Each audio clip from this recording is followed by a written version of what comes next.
भारत माता की जय। भारत माता की जय। भारत माता की जय। गौ माता की जय। गौ माता की जय। गौ माता की जय। वंदे मातरम। वंदे मातरम। वंदे मातरम। जय श्री राम। जय श्री राम। गायत्री देव्यै नमः। श्री गुरुभ्यो नमः। श्री మాతృదేవ్యే నమః. అందరికీ నమస్కారం. జూన్ 30వ తారీఖు నుంచి ప్రారంభించినటువంటి రిలే నిరాహార దీక్ష, గోవధ నిషేధం, గో సంతతిని కాపాడడం, హిందూ దేవాలయాలు ధర్మ సంస్థల పరిరక్షణ అనే అంశం మీద ప్రభుత్వం మీద ఒత్తిడి తీసుకురావడానికి ఈ నిరాహార దీక్ష చేయడం అనేది ప్రారంభించడం సంకల్పించుకున్నాం. ప్రభుత్వానికి ఏ విధంగా అయితే తెలిపామో అదే రోజు జూన్ 30వ తారీఖు రిలే నిరాహార దీక్ష ప్రారంభించాం.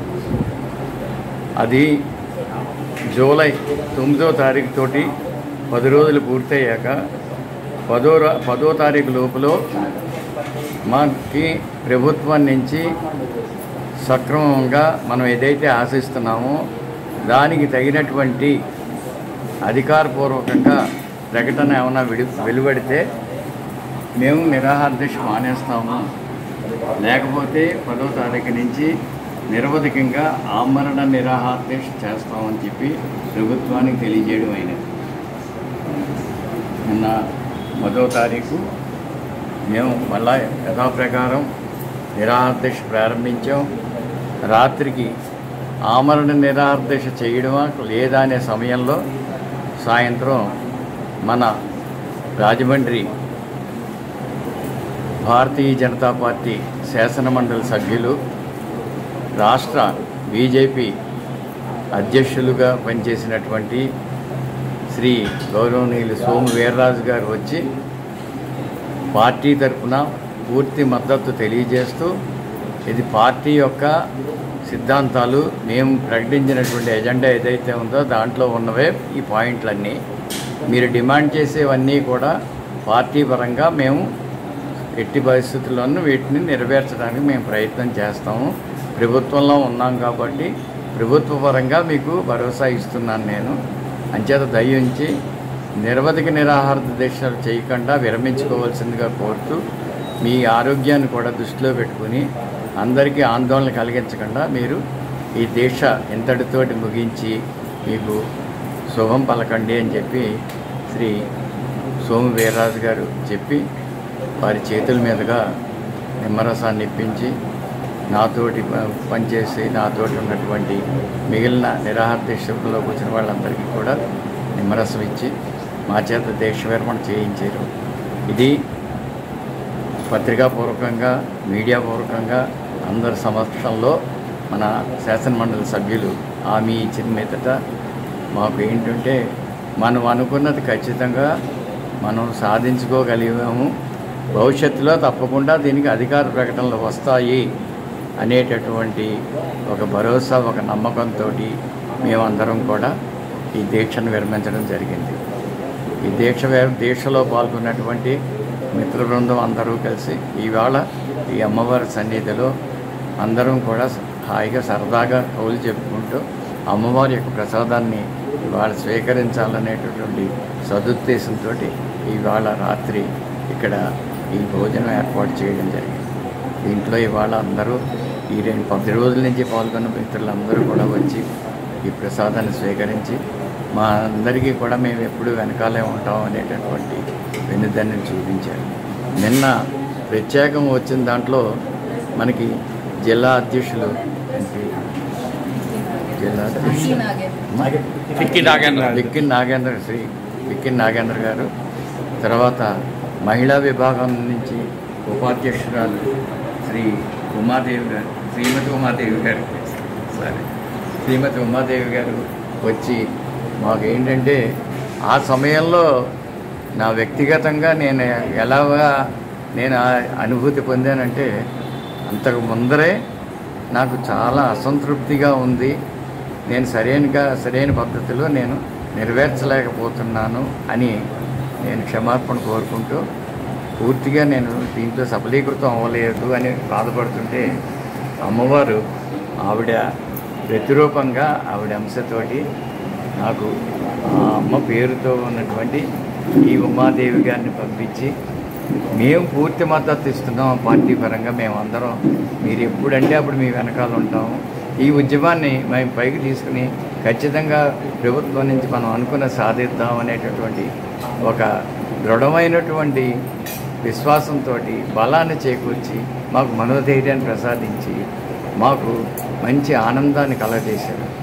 ఆ వెంటనే శాసనమండలి సభ్యులు సోము వీర్రాజు గారు, మా జిల్లా అధ్యక్షులు నాగేంద్ర గారు, వీళ్ళందరూ రావడం ఇదంతా శుభసూచకం. నిన్న మాకు ఏంటంటే అందరికీ ఆందోళనలో ఉన్నారు. చుట్టూ నాతోటి ఉన్న వాళ్ళందరూ కూడా కేవలం నా కుటుంబ సభ్యులు కాకుండా నా హితవు కోరేటటువంటి నా మిత్రులందరూ చుట్టూ ఉన్న వాళ్ళ పరిస్థితి ఎలా ఉందంటే, నేను అమర నిరాశలో కనుక వెళితే ఏమైపోతాడో, అతనే ఆరోగ్యం బాగోలేదు కదా అనేటటువంటి ఆందోళన పడుతున్న సమయంలో ఆ అమ్మే రూపంలో, ఉమాదేవి గారి రూపంలో, నాగేంద్ర గారి రూపంలో, మన శాసన మండలి సభ్యులైనటువంటి వీర్రాజు గారిని తీసుకొచ్చి ఆయన చేత అమ్మవారి సన్నిధిలో ప్రజల సమక్షంలో మనకి భరోసా ఇప్పించి, నేను చూసుకుంటాను రా అని ఆ తల్లి చెప్పించడం అన్నది జీవితంలో మరుపురానిది సన్నివేశం. ఆ అనుభూతి పొందిన మేమందరికీ కూడా అది ఆ అనుభూతిలో ఆనందం పొందిన వాళ్ళకి తెలుస్తుంది. మిగిలిన వాళ్ళకి సామాన్యంగా ఎవరో ఉమాదేవి ఆవిడ వచ్చింది, ఎవరో నాగేంద్ర వచ్చాడు, లేకపోతే సోము వీర్రాజు గారు వచ్చారని అనుకోవచ్చు. కానీ మేము మాత్రం ఫీల్ అయింది అమ్మ యొక్క ప్రతిరూపంగా అమ్మవారి అంగబలాల్లో వాళ్ళని తీసుకొచ్చి ఇక్కడ కూర్చోబెట్టి చెప్పించింది, మాకు ధైర్యాన్ని ప్రసాదించింది, మాకు విజయాన్ని చేకూర్చింది. మేము ఏదైతే అమ్మని నమ్ముకుంటే అమ్మ సన్నిధులు చేసాం అది పూర్తి విజయాన్ని చేకూరింది అనేటటువంటి భావం పూర్తిగా ఉంది మాకు. మిగిలిందంతా ఇంకా అమ్మ నడిపిస్తుంది ఖచ్చితంగా. ఇలా నాకు పాల్గొన్నందుకు నాకు అవకాశాన్ని మా తల్లి నన్ను ఒక చిన్న పనిముట్టుగా ఈ అవకాశాన్ని వినియోగించుకోవడానికి నాకు అవకాశాన్ని ప్రసాదించింది. అలాగే ఎంతోమంది ఆత్మీయులను ప్రసాదించింది. అందరికీ పేరు పేరున ధన్యవాదాలు చెప్పుకుంటూ సెలవు తీసుకుంటూ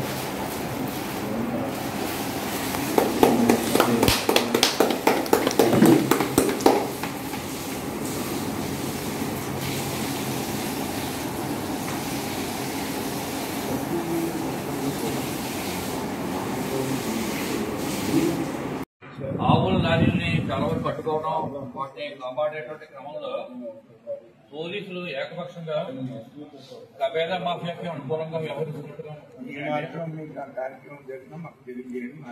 అలాగే మరొకటి ఏంటంటే కూటమి ప్రభుత్వం వచ్చిన తర్వాత 1-2 దేవాలయాలు విజయవాడలో అక్కడ కూడా కొన్ని కూర్చున్నట్టుగా వార్తలు వచ్చాయి సోషల్ మీడియాలో. వాటిలో కూడా నిజం చెప్పాలంటే పుష్కరాలు రాబోతున్నాయంటే అది మనకు సంతోషం నింపాలి.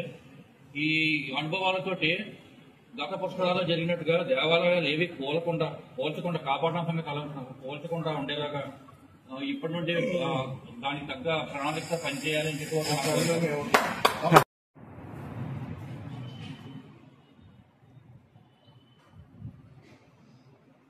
శ్రీ హరిబాబు గారు గత అనేక సంవత్సరాలుగా రాజమండ్రిలో ప్రముఖులు వారు. అనేక కార్యక్రమాల్లో వారు ఉంటుంటారు. ప్రధానంగా భక్తి భావంతో వారి జీవితాన్ని గడుపుతున్న సందర్భంలో గతంలో నేను వచ్చినప్పుడు ఈ విషయాన్ని ప్రస్తావించాను. ఏదైతే గోమాత అనేది మన ఆలోచన విధానం, దానికి అనుగుణంగా ఈ 2 కార్యక్రమాలని నిర్విఘ్నంగా చేయాలనేది భారతీయ జనతా పార్టీ యొక్క ఆకాంక్ష. ఆ దృష్ట్యా హరిబాబు గారు వారి ఆరోగ్యం సహితం లెక్క చేయకుండా పట్టుదలతో ఈ కార్యక్రమాన్ని తీసుకుని గత కొద్ది కాలంగా 8 రోజుల నుంచి 11 రోజుల నుంచి నిరాదీక్ష చేస్తూ ఈరోజు ఆమరణ నిరాదీక్ష కూర్చోవడం నిజంగా వారి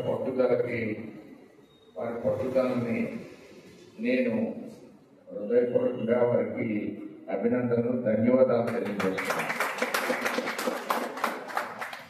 ఆరోగ్యవంత మంచిది కానప్పటికీ కూడా నేను ఈ కార్యంలో ఉన్నాను, ఈ కార్యం నెరవేర్చుకోవాలి అని వారి మిత్రులతో ఈ కార్యక్రమాన్ని నిర్వర్తించడం అనేది గొప్ప విషయం. నాకు 2-3 రోజుల నుంచి ఫోన్ చేస్తున్నారు. నాకు కొద్దిగా పార్టీ కార్యక్రమాల మూలంగా ఈరోజు మధ్యాహ్నం రావాలి, కానీ పార్టీ ఈరోజు ఏదైతే గురు పౌర్ణమి చేయమని ఆదేశించిన సందర్భంలో ఉదయం నుంచి ఆ కార్యక్రమాల్లోనే ఉన్నాం. ఇప్పుడు నడుదో నుంచి డైరెక్ట్గా నేను ఇక్కడ రావడం జరిగింది. అందుకు లేట్గా రావడం జరిగింది. అన్నిదా భావించొద్దు. వారి మీద మాకు అన్ని విధాలా వారి ఆరోగ్యం మీద శ్రద్ధ తీసుకోవాల్సిన బాధ్యత మాపై ఉంది. వారు దీక్షను విరమించవలసిందిగా వారిని దీక్ష విరమింపజేసే కార్యక్రమానికి మేము మా అధ్యక్షులు వారు రావడం జరిగింది. ఈ కార్యక్రమం నిర్విఘ్నంగా తప్పకుండా ప్రభుత్వంతో చేయించేటువంటి గట్టి ప్రయత్నం చేస్తాం. వచ్చిన సంఘటనలు దేవాలయ పరిరక్షణ మీద చాలా పెద్ద కార్యక్రమాలు తీసుకున్నారు. 18,000 గ్రామాల్లో పర్యటన చేశారు. 18 గ్రామాల్లో సంఘాలను ఏర్పాటు చేశారు. ఒక 3 లక్షల మందితో విజయవాడలో పెద్ద బహిరంగ సభను నిర్వర్తించారు. దాంట్లో మన హిందూ ధర్మం, మన దేవాలయాన్ని మనం రక్షించుకోవాలి, మన దేవాలయాలు, మన ఆస్తులు మనం కాపాడుకోవాలి, ప్రభుత్వం కాదు మన దేవాలయాన్ని మనమే నిర్వర్తించుకోవాలి అనే ఆలోచనతో ఈ కార్యక్రమం దేశవ్యాప్తంగా తీసుకుంటున్నారు. అది మొట్టమొదట ఆంధ్రప్రదేశ్లో ఈ కార్యక్రమాన్ని తీసుకున్నారు. హరిబాబు గారు కొన్ని కార్యక్రమాన్ని ప్రత్యేకంగా కోరుతున్న సందర్భంలో వాటినన్నింటినీ కూడా తీర్చే విధంగా మేము మా యొక్క పెద్దలతో మాట్లాడి ప్రభుత్వంతో సంప్రదింపులు చేస్తామని ఆ దృష్ట్యా వారు ఈవేళ ఏదైతే ఆమరణ నిరాదీక్ష చేస్తున్నారో దాన్ని విరమించుకోవాలని నేను వారిని కోరుతూ వారి చేత ఈవేళ ఆమరణ నిరాదీక్షని విరమింపజేసే కార్యక్రమాన్ని తీసుకున్నాం. జై శ్రీరామ్.